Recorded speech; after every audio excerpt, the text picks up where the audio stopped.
So continuing here, I'm not condemning anyone. Yes, I'm angry. Yes, I'm frustrated. Yes, I'm anxious for the worm to turn. I'll admit all that. And I really am kind of beside myself in having to witness this thing. And I'd like to help other people that feel like me. And the best I can do is just trust in God. I mean, really, there's no more that I can really give anybody. And just keep your own heart pure. Jesus pointed out that toward the end of the age, he didn't say the end of the world, okay? But it's the end of the age we're talking about. We're a long period of time. An age is, multi thousands of years periods. So we're ending the age. He said, in that time, the love of most or many would wax cold. In other words, people were so disconnected from their fellow human beings that they just had animosity. So it had overtaken them like a demonic spirit, where they loved the things of this world, the demonic things, the money and the materialism, much more than people. In fact, they hated their lives in this world, which is good, but they didn't understand why. So the demons had them by the throat, right where the demons wanted them. They want to drag them down into hell, drag all these unsuspecting people. That's the way they operate. They get you, they deceive you, right? These alluring, tempting spirits of the air that are always out there. So what they're really trying to do is take the love out of your heart. And that's what you've got to say no to. You've got to put your foot down and say, no, I'm not going to let you take the love out of my heart. Like I told my kids, I said, listen, if you fill your heart with enough love, then there's no room for the other crap, because everything else is crap out there. So if you are told, okay, that the trick is to learn to love your enemy from your heart, not feign, not making, oh, I love my enemy. Yeah, I'm a good Christian and all. No, no, no, no, no. No, it's the way God wanted you to try to convert them, pull them out of the flames of hell that are lapping at their behind, to pull them out of darkness into the light, out of ignorance into truth and clarity, out of confusion and into clarity of thought. That's what you're really trying to do. So the most vile of people out there, okay, let vengeance be the Lord's. I mean, yes, I want to wring the neck of a pedophile too. I get it. The murderers, I mean, I can't believe the stuff I see on TV. I mean, and these are real life, crime stories of murderers. I mean, it makes me ashamed to be of the same species. I'm mortified. I get it, yes, and I don't believe in capital punishment. At least the way it stands. I mean, I think everybody that prescribes to capital punishment ought to have to be the henchman. You got to be the one willing to pull the switch. And as long as you are, then, I'm fine with everybody saying, yeah, I'll do it. That's fine, because you're going to answer to God, who said, let vengeance be mine, saith the Lord. I say just put them in ethics rehab centers, and if they need to stay there their whole lives because they're so, profoundly demon-possessed, there's no hope, they never come out of the darkness and into the light, then, fine, leave them there. They never get it together. In the meantime, we've got to let truth supersede what we believe on the surface, topically. So, I don't believe in capital punishment, but I believe in spontaneous punishment. Just like Moses catching, the mean slave driver beating his slave. Well, it was temporary insanity. He was impassioned, and so he just protected this poor slave that was being beaten for no good reason. I mean, there can't be a good reason to be sadistic to anybody, right? So he was incensed, and he was overtaken by really a godly spirit. So in that sense, I get it, vengeance. You know what I mean? I mean, if you just in the name of protecting the innocents out there, you wring somebody's neck spontaneously with no malice aforethought, no premeditation, then how guilty are you going to be held? You can't be. I mean, God is not an a-hole. He's not unreasonable. So, I mean, yeah, I don't want to kill anybody. I don't want to hurt anybody. But if I do it spontaneously because I'm protecting a child or protecting a woman, I'm protecting an innocent, then it's got to be just. God's got to say, you know what? All you did was put him to sleep anyhow. You don't believe in death anyhow. You believe in the resurrection. So everybody that's ever lived and died on the face of the earth will be resurrected and given another chance. A chance to reject the darkness and come into the light. Will they? Is there any substance? Are they, what's happened to their soul in the interim period while they've been resting in the ground? Has anything happened? I don't know. There's a lot of mystery to me too. All I'm saying is that we need to think through the policies we enact in the land. The ones we say we need, but the ones we don't. And this game we're playing with capitalism, it's a game. It should be seen like the game of Monopoly.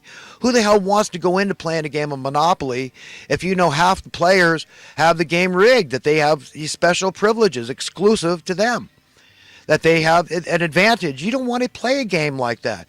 Let them play it with each other and duke it. That would be fair if they're both privileged, but the game would end fast because the first person to get a chance would cut the other person's throat. So you see, we want to get it. We want to know what the hell's going on and why the problems don't get fixed in society. And I spelled that out. A whole hell of a lot of jobs out there depend upon the problems persisting. You think a child can? You think it's not intellectual dishonesty that you would deny that truth, that fact?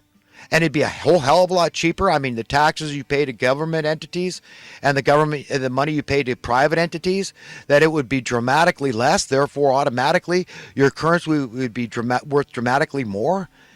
And that would be a positive thing.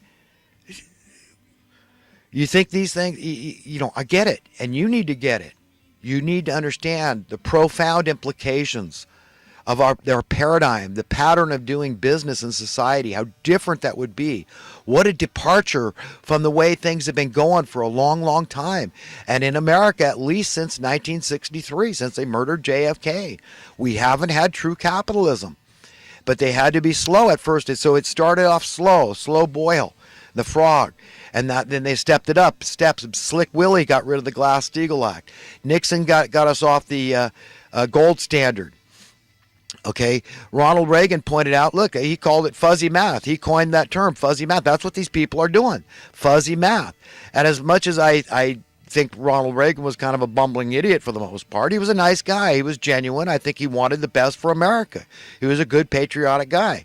And he was conservative, and that's good. I think that's good. You don't want to pay more taxes than you need to. And you certainly don't want to pay taxes that are making the problem worse, like Section 8 housing.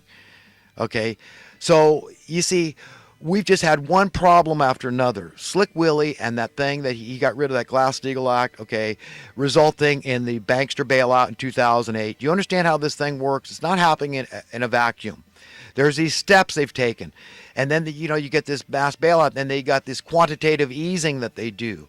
All this fraud, they've just heaped fraud upon fraud upon fraud, telling you it's all we know. Not even saying that. They just say, no, it's just a natural progression.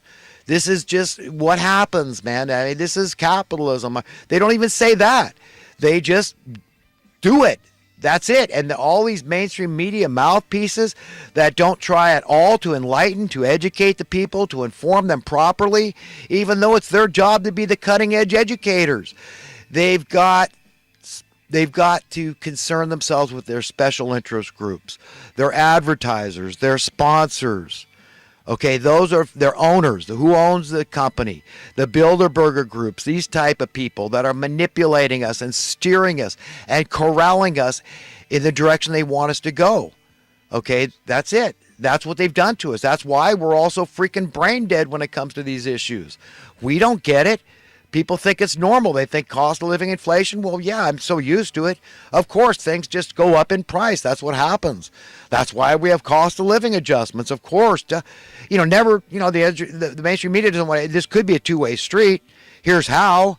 If you had sound economic policies, this is why the problem would go away. If you just bought poor people houses instead of spending $50 billion a year to subsidize it, to put a Band-Aid on it, costs you infinitely more. Okay, dramatically more than if you just heal the wound. Do you get it? So I get it. I totally get it. But you need to get it, because I feel like a misfit, an alien, a foreigner. I mean, what the hell am I doing here, man? Nobody gets this, but it's so simple. It's nuts and bolts. It's logic. It's math. It's provable. It's like science. Okay, I can show you I'm right. I know what I'm talking about. Liberal, conservative, yeah, fine, great. I'm very liberal. I'm very conservative. And it's not inconsistent. I want the best for my country. I want the best for my nation. I want the best for the people of my nation. I want the best for the people of my state. I want the best for the individual people of our nation. Okay? So that by extension, the rest of the world will benefit. That's it, man. A rising tide of prosperity, freedom, and security. Yeah, man, I want happiness. I want to please God, the giver of happiness. Don't you? We should all want to. It's very reasonable. So if you want to be happy, it's about caring. It's about you getting your 2 cents in there. It's about logic and reason and truth and justice. And yes, mercy is involved too. You've got to care. You've got to have compassion and empathy, growing empathy. The older you get, the more empathy you should get. You say, well, I relate to it, man. It's tough being human. I care. And I don't want to answer to God for not caring, because not caring is equivalent to not loving. And as difficult as it is, as burdensome as it is to care, as much as it might make your head hurt, the alternative is way worse. Way worse. But you haven't been told that by anybody. That's why you still think ignorance is bliss is the way to go. It's the path of least resistance. Bury your head in the sand and just say, somebody else's problem. Divorce yourself from it. Separate yourself from it. Don't think about it. Don't talk about it. Don't listen to anybody that's thinking about it or talking about it. And just go on your merry little way as you're financially well-heeled, you're financially secure, you're financially free, okay? And that's it. That's what you've been told is good enough. Just shut up and just go with it. Just go with it. Now, this trajectory is all we know. Just keep cost of living, tax, inflation, keep going up. Your taxes just keep going up. It's the only answer we have. That's it, man. So don't look back. Don't look back to a time that was ever deflationary where your currency was actually going up in worth. Those are days gone. They don't exist anymore. Don't listen to that guy and his logic and reason and teaching you about how, state-of-the-art tools and building houses is much quicker and how, according to supply and demand, that means the cost of your housing should have gone way down, should have gone through the floor. Okay, don't listen to him. There's too many real estate agents. There's too many lenders. There's too many homeowners. There's too many builders out there whose jobs they need those high housing costs, or otherwise they won't build houses if you don't feed them the big bucks. They'll stop working. They can't make a profit. They're not going to work. That's what they'll tell you, and then you believe it. You understand? It's just like fixing the roads. Remember, who else has to ride on those roads? Okay, the politicians have to drive on those roads. Let them fork it out of their own pockets. But instead of doing that, no, they're not giving themselves a pay decrease. They're increasing their pay. Can you imagine that?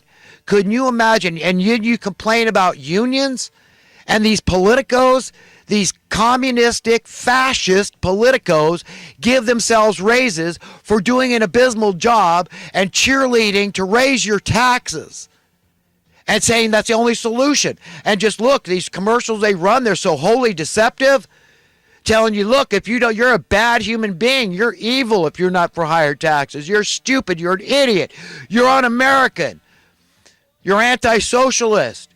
You don't believe in a community working together and fixing the roads together. We need a gas tax.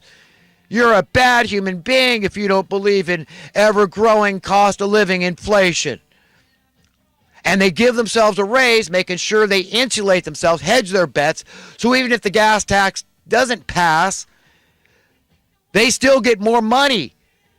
I mean, it's criminal. It's criminal. I would jail all these supervisors and city council people.